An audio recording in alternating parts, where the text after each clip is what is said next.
Alright guys, Assalamualaikum warahmatullahi wabarakatuh. Saya Is Yunus dan hari ni saya nak kongsikan tentang 10 step macam mana nak mulakan perniagaan online anda.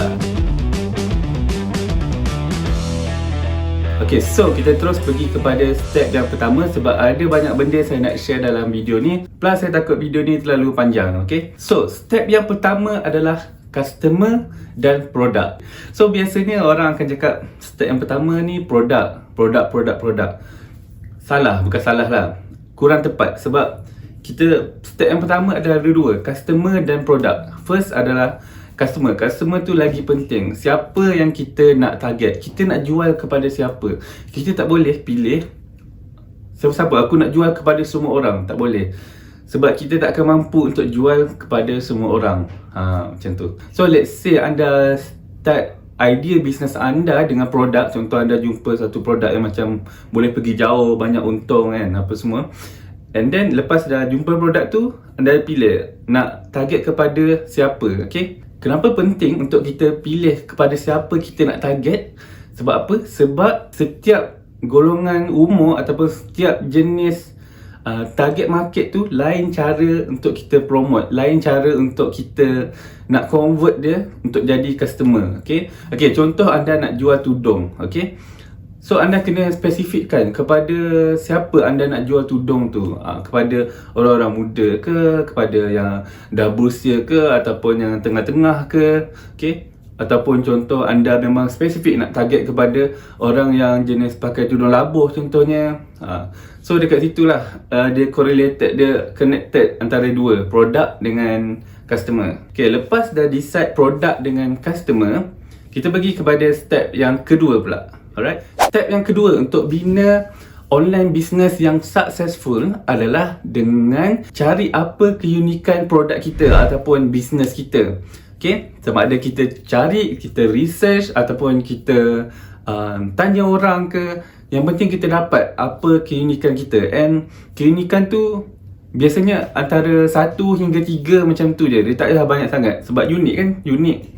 Apa beza produk kita dengan orang lain? Apa yang membuatkan orang nak pilih produk kita berbanding dengan produk kompetitor kita? Macam tu contohnya. Okay, saya bagi contoh. Okay, contoh telefon. Okay, telefon yang famous kita ada Apple, iPhone, Samsung, Huawei, Vivo, apa semua kan, ada banyak kan.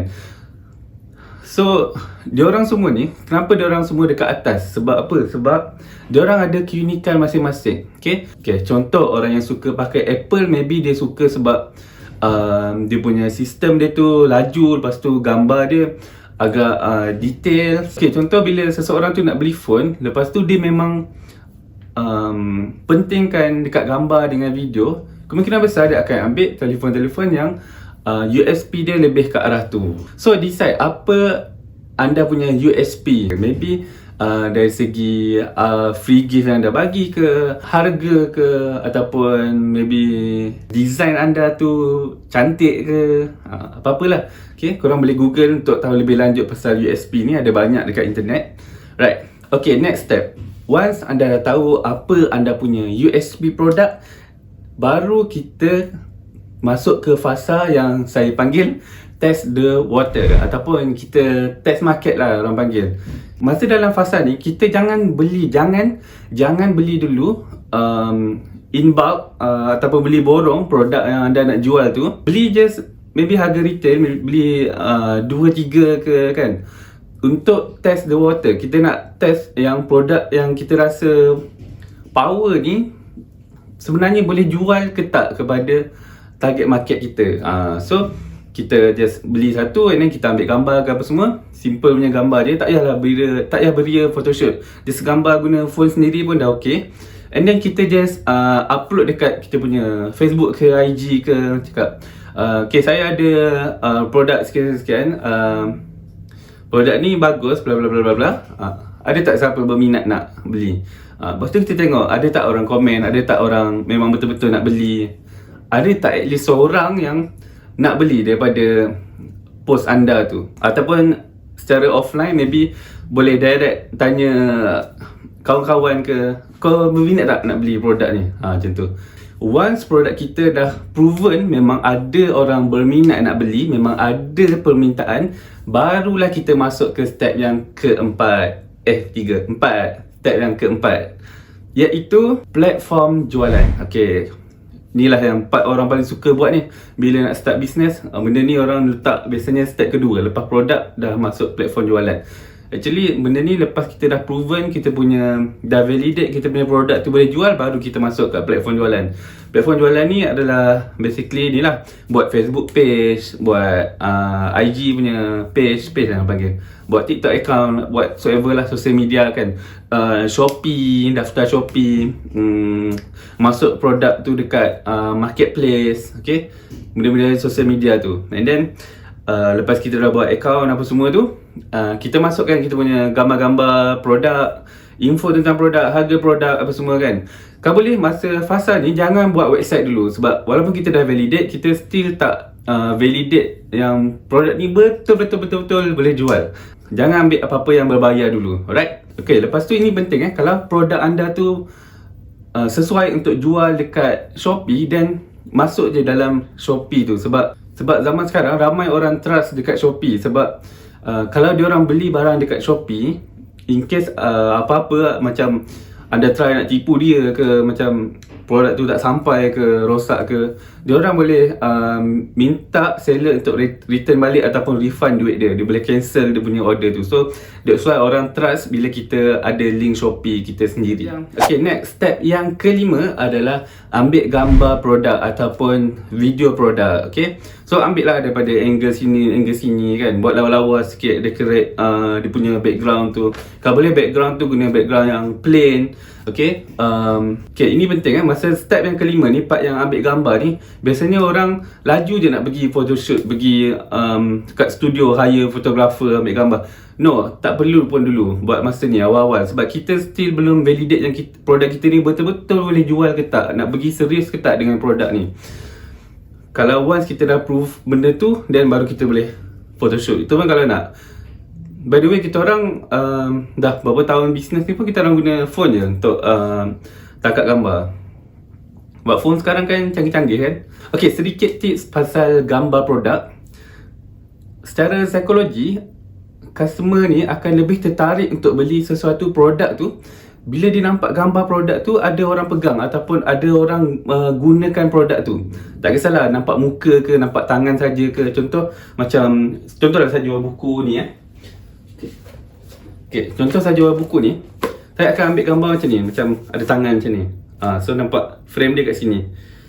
So orang nampak kita tengah guna produk tu. So nampak lebih real. Okay. Lepas tu satu lagi tips, bila kalau anda nak post produk tu dekat anda punya posting dekat page ke IG ke, try juga selang-selikan antara produk yang gambar cantik dengan produk yang macam natural, macam candid, macam ambil je gitu, macam susu kan, macam tak payah beria sangat. Nampak dia real.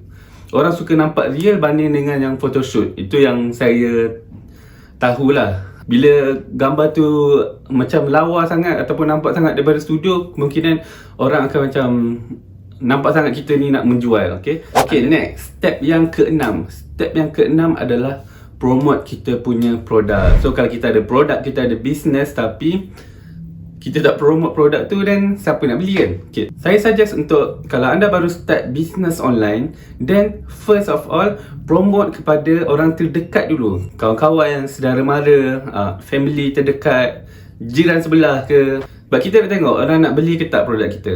Okay, lepas kita dah promote, kita masuk kepada step yang ke-7. Tadi ke-6 kan? Tadi saya cakap ke-7 kan?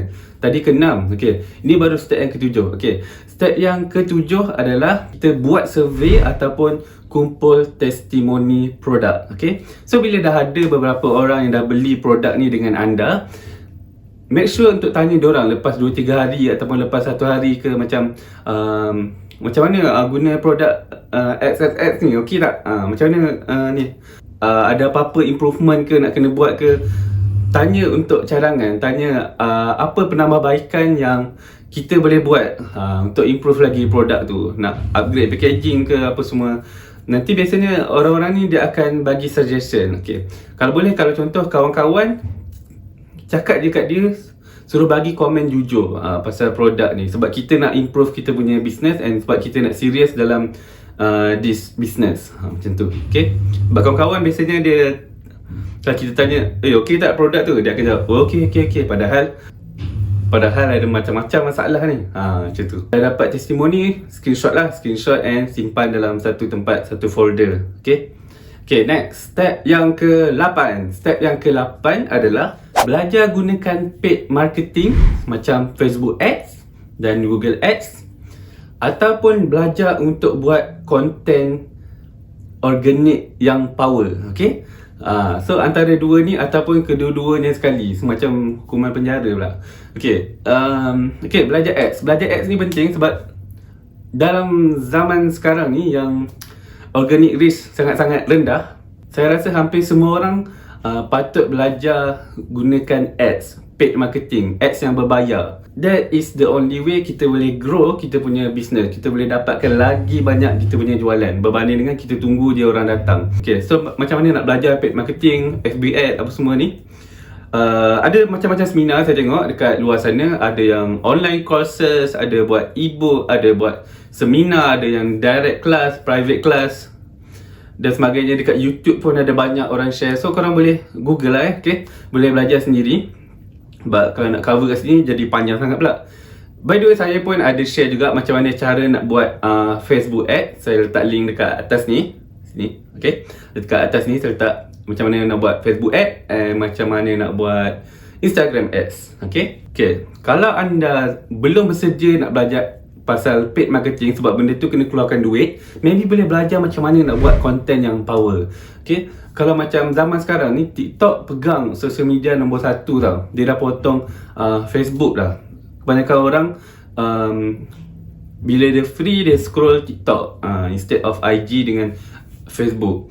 So dekat TikTok ni konten dia korang tahu lah, semuanya video kan. So kena belajar macam mana nak buat video yang best, yang power, yang orang macam teringin nak dengar. So salah satu, ni tips salah satu cara macam mana nak belajar adalah bila anda jumpa video-video yang anda rasa macam best, macam power kan, try untuk tiru, bukan tiru sebiji lah, macam ambil point dia, macam apa proses yang dia buat, dia fokus kat mana dulu. So kita try follow orang-orang yang dah berjaya ni, jenis konten macam mana dia buat. Dalam bisnes buku saya iaitu Love Cookies, TikTok kita orang Alhamdulillah dah mencapai hampir 100k follower. Start ni memang kita orang macam tak tahu macam mana nak buat video yang best, yang orang suka tengok, tapi slowly kita orang belajar. Kita orang belajar daripada video creator yang power-power ni. Kita try buat version kita orang sendiri, adaptation kita orang sendiri, and slowly adalah few banyak jugalah video kami yang viral. Tersedar tak sampai setahun dah dapat 100,000 follower. And setiap kali ada video yang viral dalam kita orang punya TikTok, kita orang punya sale akan melonjak tinggi gila. Belum sedia untuk belajar paid marketing sebab itu guna duit, dan belajar macam mana nak buat konten yang power. Okay, now kita dah masuk ke step yang ke-9, which is antara step yang paling ramai orang suka buat dulu, padahal produk tu belum proven lagi boleh dijual. Okay, once anda dah belajar paid marketing tadi dengan macam mana nak buat konten yang power, and anda memang dah boleh dapat sale banyak daripada paid ads ataupun konten organik tu, then barulah anda pergi serious mode. Okay, go serious dengan this business ataupun this product. Okay, dengan kita buat proper account, current account, kita buat current account and juga SSM. By the way, SSM ni actually boleh je kalau korang nak buat awal-awal. Cuma saya recommend untuk buat part yang tengah-tengah dekat step ke-5 ataupun step yang ke-9 ni. Sebab rugilah kan kalau kita dah buat awal-awal, lepas tu kita validate tengok rupanya produk ni orang tak minat pun nak beli. Macam tu. By the way, current account tu memang sangat-sangat penting. Sebab kalau korang just guna personal account untuk customer masukkan duit, nanti akan ada problem. Kita orang, trust me, kita orang dah kena banyak kali masa awal-awal bisnes dulu. Bila banyak sangat amount yang sama masuk dalam personal account, nanti bank akan freezekan kita punya account. So nak unfreeze tu kita kena pergi bank, lepas tu kena macam bagi sebab kenapa bla bla bla bla bla, sebab dia ingat kita scam ke apa semua kan. So buat current account. Okay, lepas tu baru kita masuk ke step yang terakhir, iaitu step yang ke-10, iaitu grow your business. Okay, once business kita dah nampak boleh pergi, sale ada masuk je kan, anda boleh start dah hire staff ataupun cari tempat, cari lokasi yang sesuai untuk anda punya business. Kalau nak buat dari rumah pun still okay, tapi kena start delegate dah masa ni. Okay, maybe delegate bahagian yang packing produk ke, ada orang delegate part yang design. Okay, supaya kita boleh pergi lagi laju bisnes kita. Kalau kita buat sendiri seorang-seorang je, semua benda kita nak buat sendiri, then kita punya bisnes tu akan serius, akan susah sangat-sangat nak grow. Okay, kita orang dalam dalam tahun yang kedua kita orang punya bisnes, kita orang dah start dah hire 2 orang sales team dengan seorang tukang print kot. Masa tu padahal masa tu kita orang sewa kedai tingkat 3 ke atas, kecil je, besar macam pantry je kita orang punya ruang tu. Okay, kita tambah lah extra point. Okay, kalau korang nak sewa kedai ke premis ke apa, jangan cari terus ground floor ke, jangan semangat sangat, relax. Okay, kita start daripada bawah. Okay, kita start daripada kecil. Kita pilih tempat mana yang macam yang murah tapi kalau boleh dapat besar lagi cantik. Macam kita orang dulu masa kita orang memula start, sewa kita orang bayar untuk kedai dalam RM500 je. Memang sempit sikit lah, tapi tak apalah. Itulah kita punya, itu memang basically macam mana hampir semua bisnes yang berjaya tu start. Contoh, korang boleh tengok gambar Amazon masa awal-awal dulu, Jeff Bezos tu masa dia start Amazon. Okay, ataupun Steve Jobs masa dia start Apple dekat garage je. Jangan terus, walaupun ada modal banyak, terus boom masuk kedai ground floor, sebab nanti akan, if something yang anda plan tu tak jadi, then dah pening kepala kat situ. Deposit dah hangus, sewa tak dapat bayar, kena saman ke apa semua kan. So yeah. Okay, so saya rasa itu saja untuk kali ini, macam mana nak bina perniagaan online yang berjaya. So harap-harap saya punya perkongsian saya hari ini harap-harap dapat membantu anda untuk membina perniagaan online pertama anda. Good luck, and of course jangan lupa tekan like, subscribe saya punya channel ni kalau belum subscribe, and komen dekat bawah ni if ada apa-apa benda yang anda kurang faham ke, ataupun nak tanya ke, ataupun nak komen pasal saya punya video ni, sebab saya tahu saya punya background ni tak lawa sangat. Okay, bye.